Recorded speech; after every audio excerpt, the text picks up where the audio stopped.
नमस्कार दोस्तों, headlines of the day की सीरीज में एक बार फिर से आप सभी का स्वागत है। आज है डेट 25 अक्टूबर और आज की जो इम्पोर्टेंट खबर है हम उन्हें एक एक करके विस्तार से समझ लेते हैं। लेकिन सबसे पहले शुरुआत करेंगे एपिसोड की एक मोटिवेशनल कोट के साथ। कोट है, हर्ष और आनंद से परिपूर्ण जीवन केवल ज्ञान और विज्ञान के आधार पर संभव है।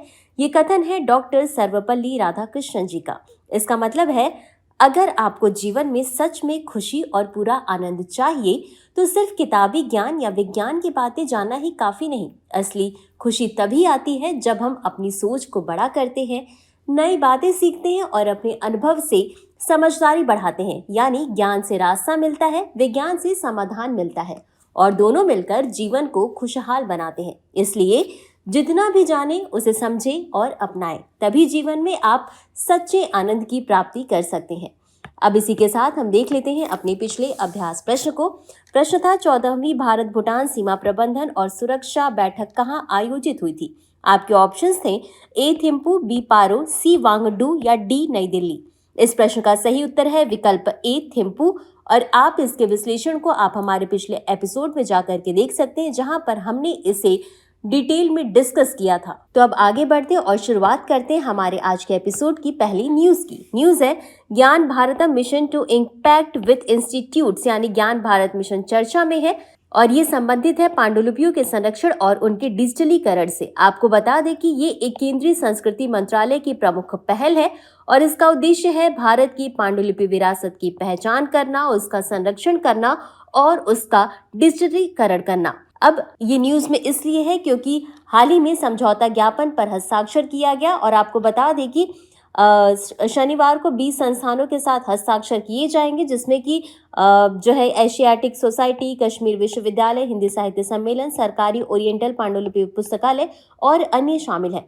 और ऐसी संभावना बताई जा रही है कि अगले कुछ दिनों में 30 और संस्थान भी इसमें शामिल हो सकते हैं। और इसी के साथ ज्ञान भारतम के सहयोग से संस्थाओं के द्वारा प्रदान की जाने वाली कई गतिविधियों को सर्वेक्षण और सूचीकरण, संरक्षण और क्षमता निर्माण, प्रौद्योगिकी और डिजिटलीकरण, भाषा विज्ञान और अनुवाद और अनुसंधान, प्रकाशन और आउटरीच में वर्गीकृत किया गया है। यानी कि ये सभी में जो कैटेगरी है इनमें वर्गीकृत किया गया है गतिविधियों को। और आपको बता दें कि इस मिशन का उद्देश्य एक समर्पित डिजिटल प्लेटफॉर्म बनाना है, जिसे राष्ट्रीय डिजिटल रिपोजिटरी के रूप में जाना जाता है, ताकि भारत की पांडुलिपि विरासत को दुनिया भर में साझा किया जा सके। वहीं इसी के साथ इस योजना में जो कार्यक्रम और लक्ष्य उनके अनुसार जो है किस्तों में धनराशि को जारी किया जाएगा, जिसमें कि पहली किस्त जो है वो 70% वार्षिक बजट में वितरित की जाएगी और दूसरी जो है वो 30% किस्त केवल प्रगति रिपोर्ट, विस्तृत वित्तीय रिपोर्ट और उपयुक्त प्रमाण पत्र और अन्य महत्वपूर्ण दस्तावेज प्रस्तुत करने पर ही जारी की जाएगी। तो इतना समझने के बाद आगे बढ़ते हैं अपनी अगली न्यूज की तरफ। न्यूज है, prime minister will lead parade on 150th birth anniversary of Sardar Vallabh Bhai Patel. यानी कि प्रधानमंत्री नरेंद्र मोदी सरदार वल्लभ भाई पटेल की 150वीं जयंती के उपलक्ष्य में 31 अक्टूबर को गुजरात के केवडिया के निकट राष्ट्रीय एकता दिवस परेड का नेतृत्व करेंगे। और आपको बता दें कि इस वर्ष की थीम है विविधता में एकता। वहीं इसमें सीआरपीएफ के 5 शौर्य चक्र विजेता और बीएसएफ के 16 वीरता पदक विजेता भी इसमें शामिल होंगे।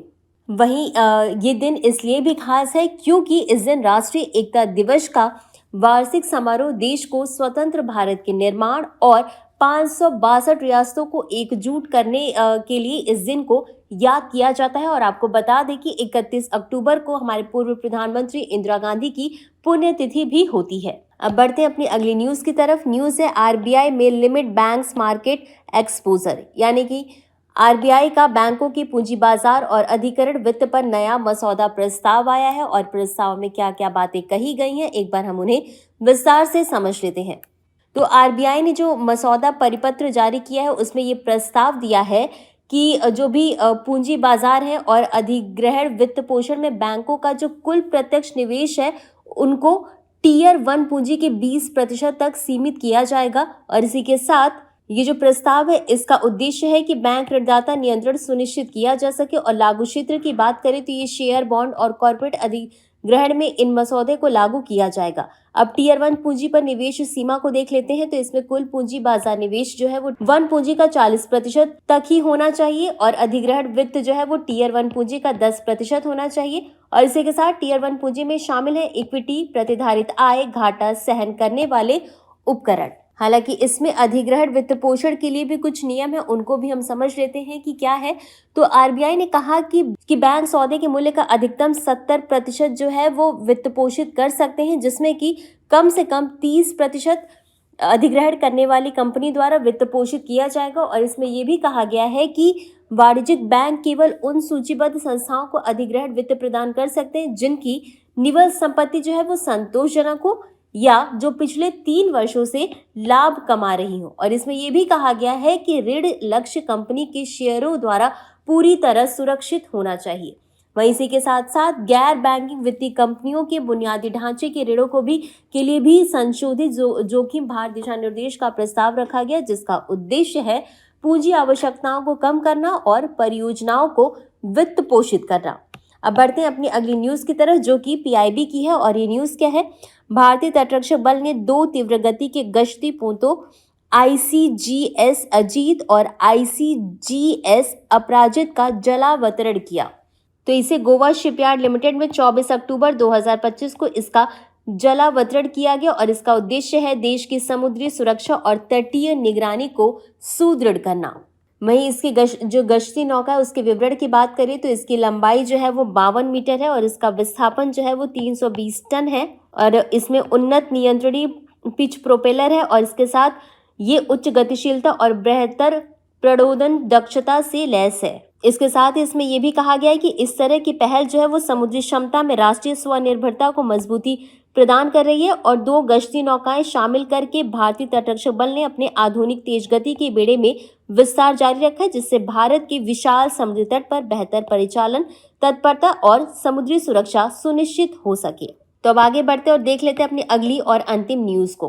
तो न्यूज है कोचिन शिपयार्ड लिमिटेड यानी कोची द्वारा निर्मित पहला anti submarine warfare shallow watercraft माहे भारतीय नौसेना में शामिल किया गया है। इसके निर्माता की बात करें तो इसके निर्माता है कोचिन शिपयार्ड लिमिटेड। कब किया गया? तो 23 अक्टूबर 2025 को किया गया और इसके प्रकार की बात करें तो ये एक anti submarine warfare shallow watercraft है। अब इसके नाम की बात करें तो ये केंद्र शासित पुडुचेरी के ऐतिहासिक बंदरगाह के नाम पर रखा गया है माहे, जो कि भारत की समृद्ध समुद्री विरासत का प्रतीक है। इसकी विशेषताओं की बात करें तो यह तटीय जल के अंदर निगरानी, कम तीव्रता वाले समुद्री अभियान, पनडुब्बी रोधी युद्ध के लिए सुसज्जित है और इसमें उन्नत बारूदी सुरंग बिछाने की भी क्षमता है। और वहीं ये लगभग 78 मीटर की ऊंचाई और लगभग 1100 टन विस्थापन के साथ ये पोत जो है वो टॉर्पिडो, बहुक्रियाशील पनडुब्बी रोधी रॉकेट और उन्नत रडार और सोनार से लैस होकर जल के अंदर युद्ध में भी अपनी क्षमता का लोहा मनवा सकता है। और आपको बता दें कि 80% से अधिक स्वदेशी सामग्री से बना है, जो कि भारत के लिए एक बहुत बड़ी उपलब्धि है। और इसी के साथ ही केंद्र सरकार के आत्मनिर्भर भारत के दृष्टिकोण की भी पुष्टि करती है। इसके महत्व की बात करें तो इससे भारतीय नौसेना की क्षमता में उल्लेखनीय वृद्धि देखने को मिलेगी, तटीय क्षेत्रों में समुद्री सुरक्षा मजबूत होगा और स्वदेशी पोत निर्माण क्षमता और नौसेना परिचालन सुदृढ़ होगा।